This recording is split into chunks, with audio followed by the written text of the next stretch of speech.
Corazón de tinta.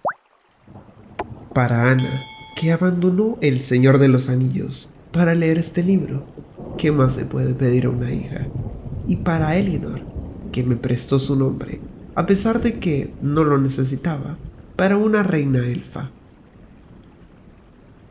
Vino, vino, vino una palabra, vino. A través de la noche vino, deseando brillar. Ceniza, ceniza, ceniza, noche. Paul Celan, Estreto. Un extraño en la noche. La luna brillaba en el ojo del caballo balancín y en el ojo del ratón cuando Tully lo sacó de debajo de la almohada para contemplarlo. El reloj hacía tic-tac y en medio del silencio, él creyó oír unos piececitos descalzos corriendo por el suelo, luego risas contenidas y cuchicheos, y un sonido como si estuvieran pasando las páginas de un libro gigante. Lucy M. Boston, Los niños de Green Knoll. Aquella noche llovía. Era una lluvia fina, murmuradora. Incluso años y años después, a Maggie le bastaba cerrar los ojos para oír sus dedos diminutos tamborileando contra el cristal. En algún lugar de la oscuridad ladraba un perro y Maggie no podía conciliar el sueño, por más vueltas que diera en la cama. Guardaba debajo de la almohada el libro que había estado leyendo. La tapa presionaba su oreja, como si quisiera volver a atraparla entre las páginas impresas. Vaya, seguro que es comodísimo tener una cosa tan angulosa y dura debajo de la cabeza, le dijo su padre, la primera vez que descubrió un libro debajo de su almohada. Admítelo, por las noches te susurra su historia al oído. A veces, contestó Maggie, pero solo funciona con los niños pequeños. Como premio, Mo le pellizcó la nariz. Maggie siempre había llamado así a su padre. Aquella noche, en la que tantas cosas comenzaron y cambiaron para siempre, Maggie guardaba debajo de la almohada uno de sus libros predilectos, y cuando la lluvia le impidió dormir, se incorporó, se despabiló frotándose los ojos y sacó el libro de debajo de la almohada. Cuando lo abrió, las páginas susurraron prometedoras, pero Maggie opinaba que ese primer susurro sonaba distinto en cada libro, dependiendo si sabía lo que iba a relatar o no. Sin embargo, ahora lo fundamental era disponer de luz. En el cajón de la mesita de noche, escondía una caja de cerillas. Su padre le había prohibido encender velas por la noche. El fuego no le gustaba. El fuego devora los libros, decía siempre. Pero al fin y al cabo, ella tenía 12 años y era capaz de controlar un par de velas. A Maggie le gustaba leer a la luz de las velas. En el antepecho de la ventana tenía 3 fanales y 3 candeleros. Cuando estaba aplicando la cerilla ardiendo a una de las mechas negras, oyó pasos en el exterior. Asustada, apagó la cerilla de un soplido.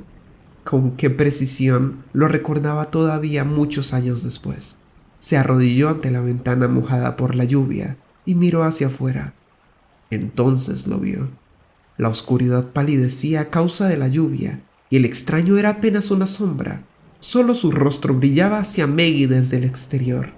El pelo se adhería a su frente mojada.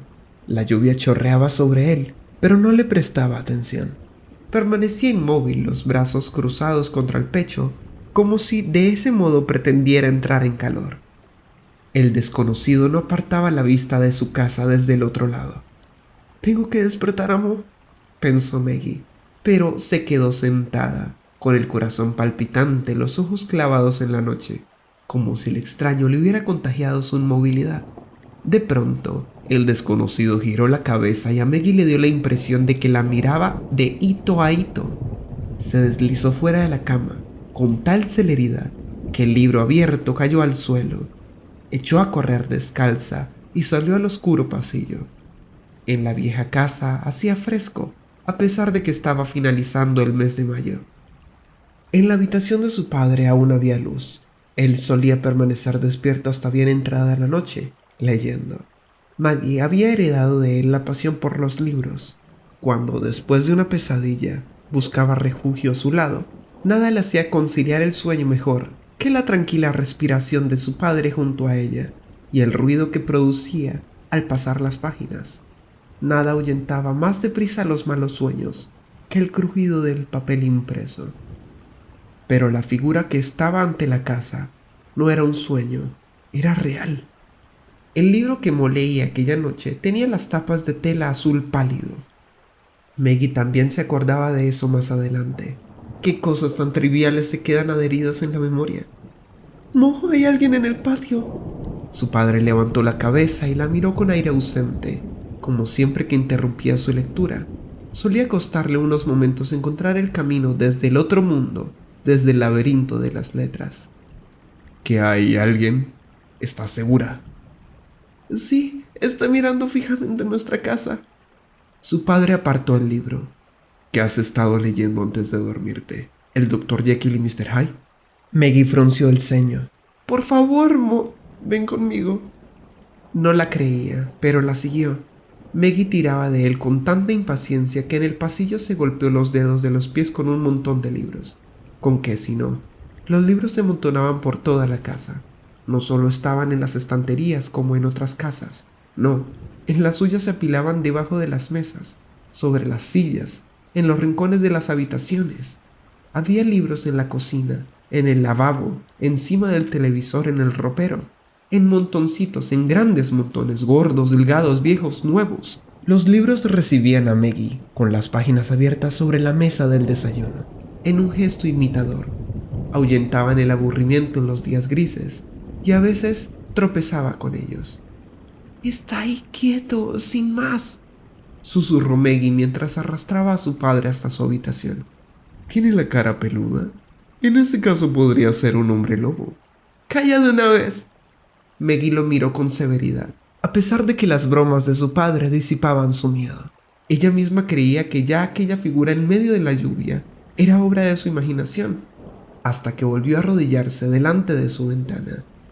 «Ahí, ¿lo ves?», musitó. Su padre miró hacia el exterior, a través de las gotas de lluvia que caían, pero no dijo nada. «¿No juraste que jamás vendría un ladrón a nuestra casa porque no hay nada que robar?», susurró Maggie.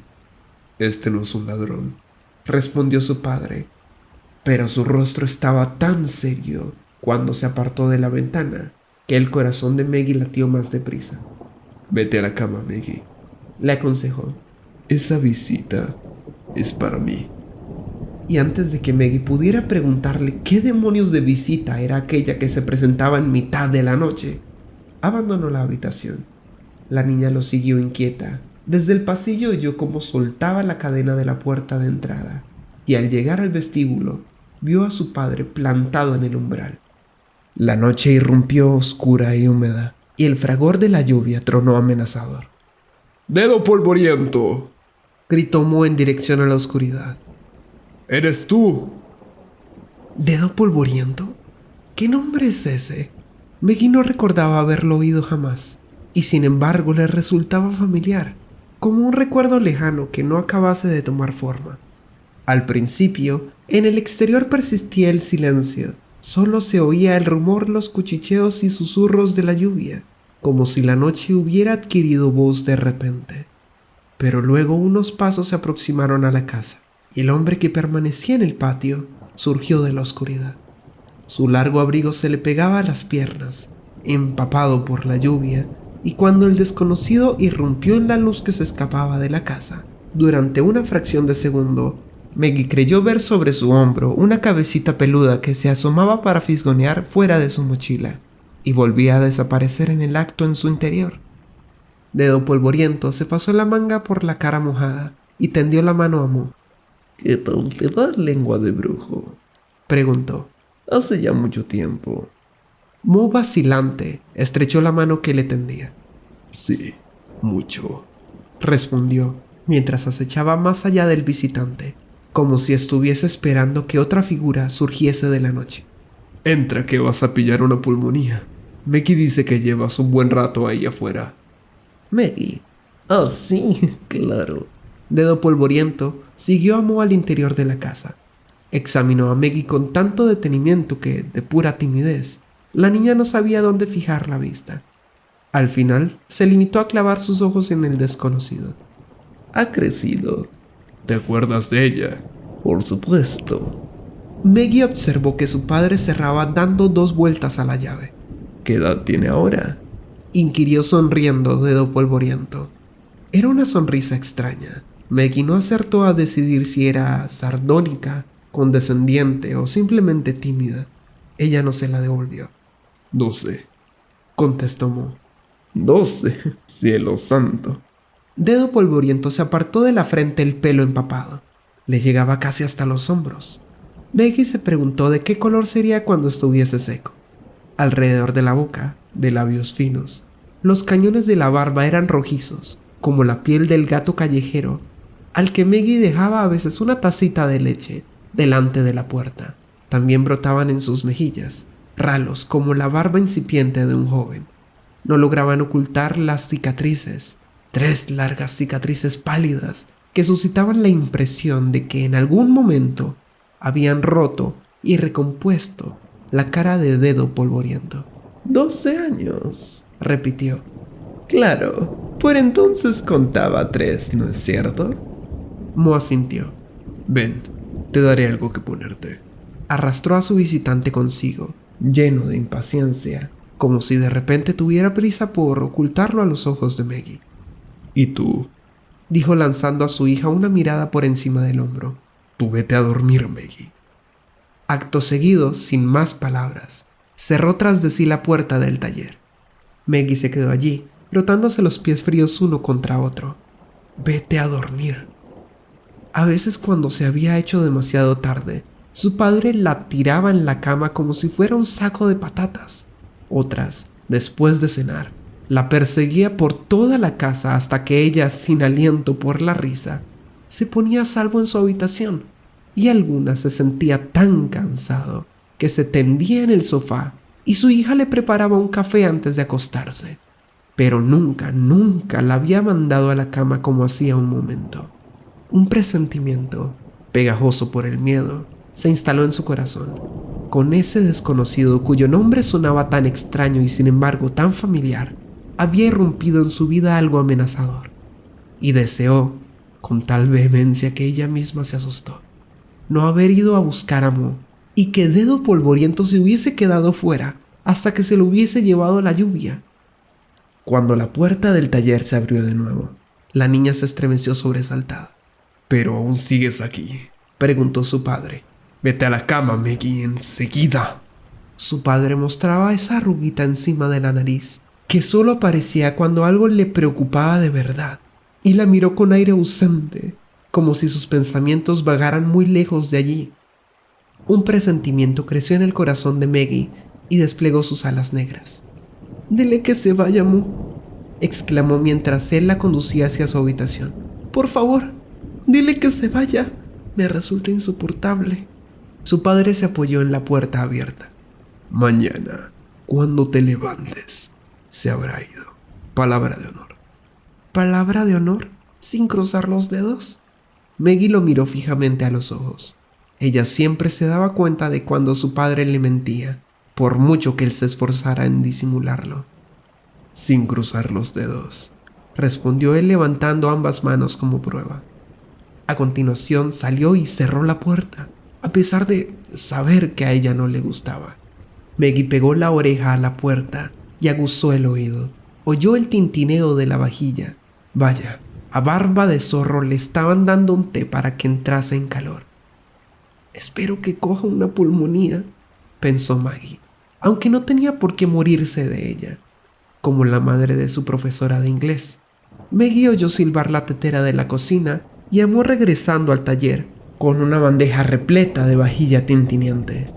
Después de haberse cerrado la puerta, la niña aguardó unos segundos por precaución, aunque le costó lo suyo.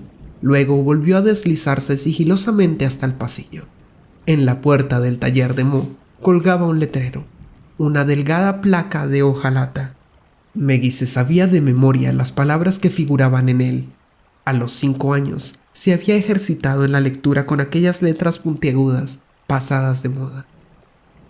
Algunos libros han de ser paladeados, otros se engullen, y solo unos pocos se mastican y se digieren por completo.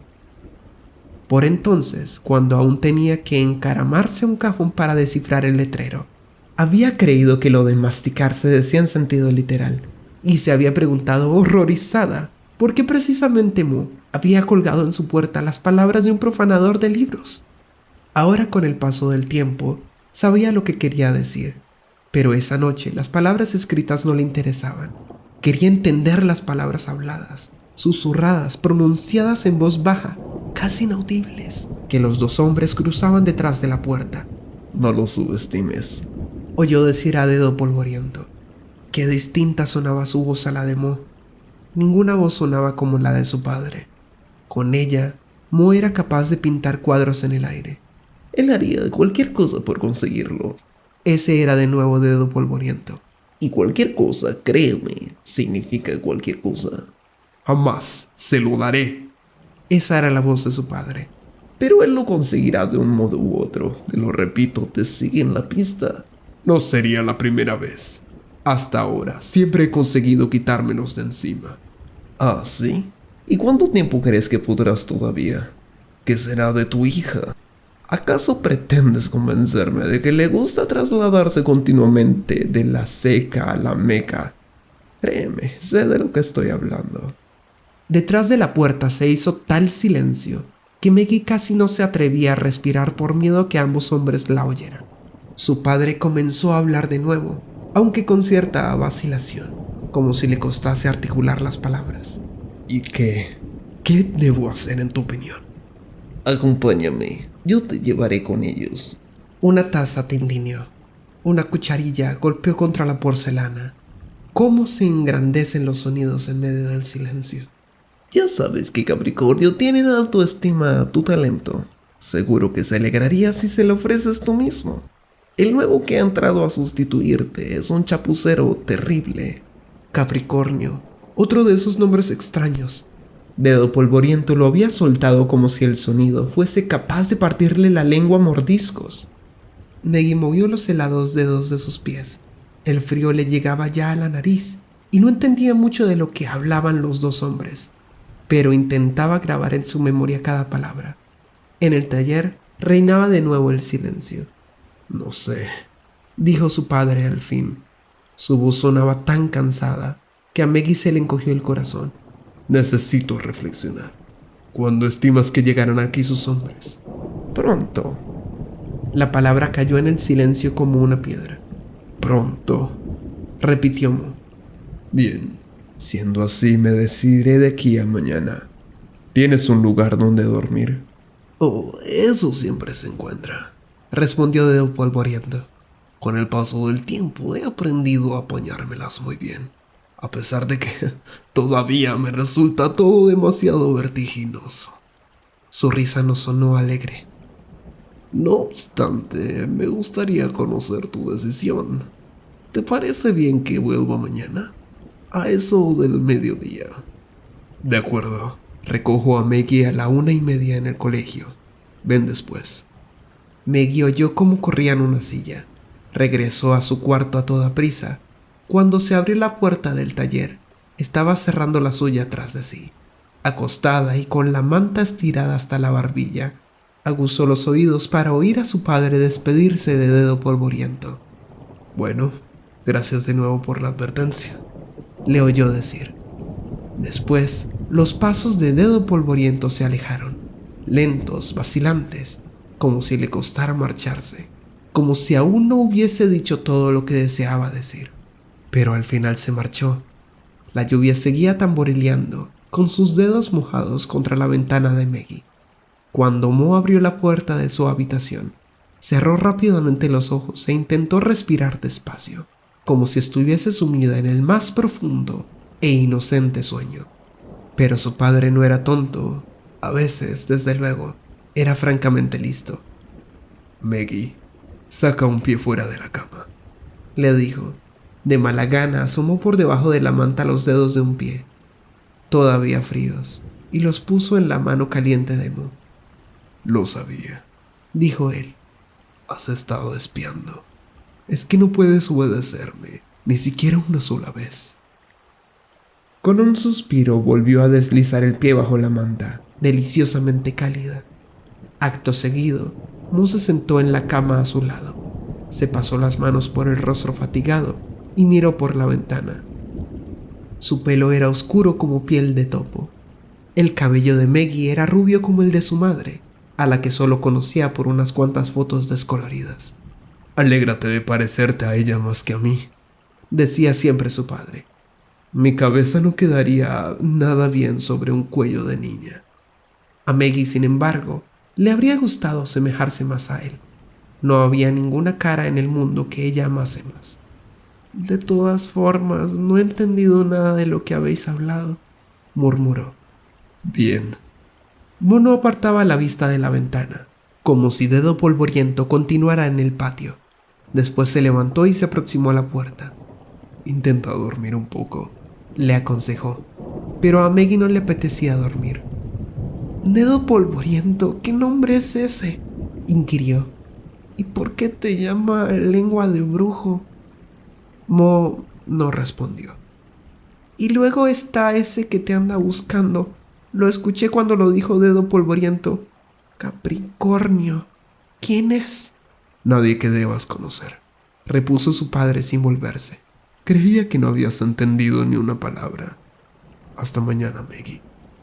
Esta vez dejó la puerta abierta. La luz del pasillo caía sobre su cama, mezclándose con la negrura de la noche que se filtraba por la ventana, y Maggie se quedó allí tumbada, esperando a que la oscuridad desapareciera de una vez y se llevase consigo la sensación de alguna desgracia inminente. Solo mucho más adelante comprendió que la desgracia no había nacido aquella noche, tan solo había regresado a hurtadillas.